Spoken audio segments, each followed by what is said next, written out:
The Australian troops are over there, 30, 40 metres away. Over here, gangs destroying places and setting them on fire. I love you. Great, I love you on there. I love you. Patrolling Baghdad's streets, these Marines are treated like movie stars, signing autographs, posing for photos and making new friends with every step. In five? Yeah. My turn. Yeah! The site here in this pro-Saddam neighbourhood has become a magnet for locals. Many here believe the Iraqi leader is still alive and that the attack here killed 14 innocent people, including women and babies. The foot patrols provide saturation on the ground to create a safe environment to limit the chance of any surprises. The next corner could spell life or death. Even so, it's an education too. I've learned a lot over here, different cultures, seeing how other people live. You don't really know how lucky you've got it back home. In an area soldiers refer to as Indian country, a village called Barakai, 6 kilometres from the Australian base, the Reconstruction Task Force is trying to win hearts and minds. Suspicious but grateful eyes watch on as these carpenters with guns go about refurbishing a local mosque. Part of the goal here is to get the Afghan National Army engineers doing much of the work, so locals see their soldiers doing something positive. United Nations police enforced an 8 till dawn curfew, forcing everyone inside. Yeah, today no, you need to go to your home, okay? The people you do see on the streets are the Aussie soldiers, going through neighbourhoods, down alleyways, looking for anyone or anything out of the ordinary. For these troops, night vision goggles at the ready, it was another evening on patrol in Dili's suburbs. 69 days ago, Jose Ramos Horta left this country near death. Today he returned larger than life.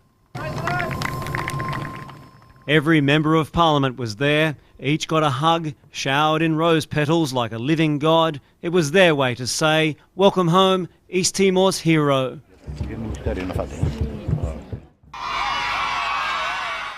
Security was tight. Australian troops stood by the road. Up close, it was 4 men deep to prevent another attack on the president. Today the president finishes the walk he started 9 weeks ago. No rebels or gunmen will be waiting for him this time, just friends. And they remind people that even the smallest top-end waterways can be dangerous.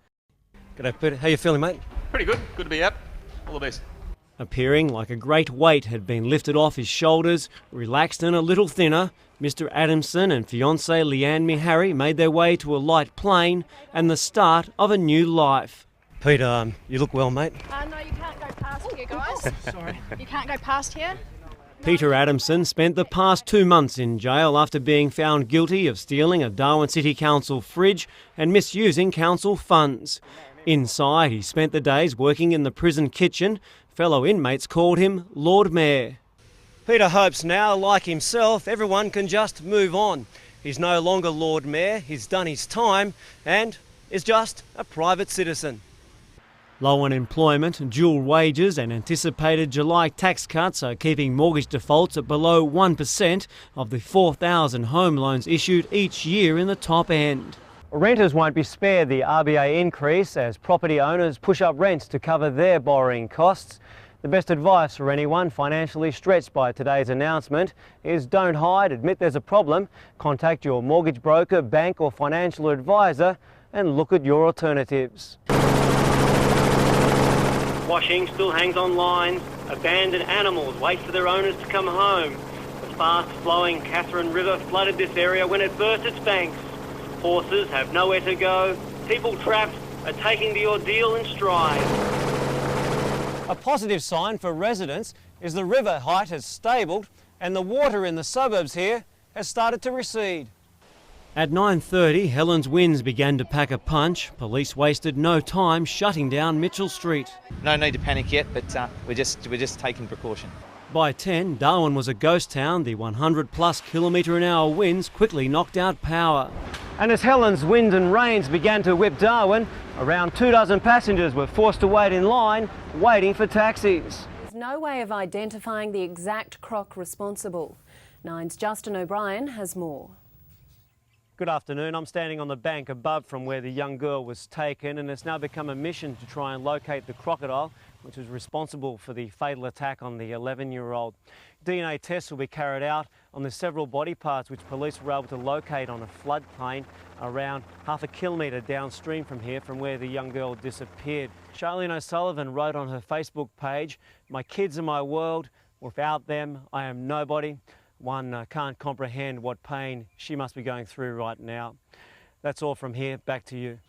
And that's it from our team here in Sydney. We'll leave you now with Justin O'Brien in our Darwin studios.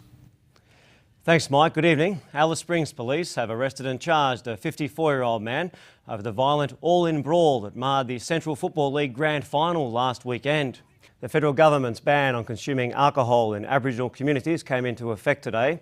Bottle shops across Darwin are now required to record the details of anyone purchasing $100 or more of alcohol. Wallaby fly half Stephen Larkham will know tomorrow whether his World Cup and international career are over when he has an operation on his injured knee. His replacement, Berwick Barnes, was a standout against Wales overnight, the Wallabies winning 32-20. That's National 9 News for this Sunday. I'm Justin O'Brien. From all of us here, good night.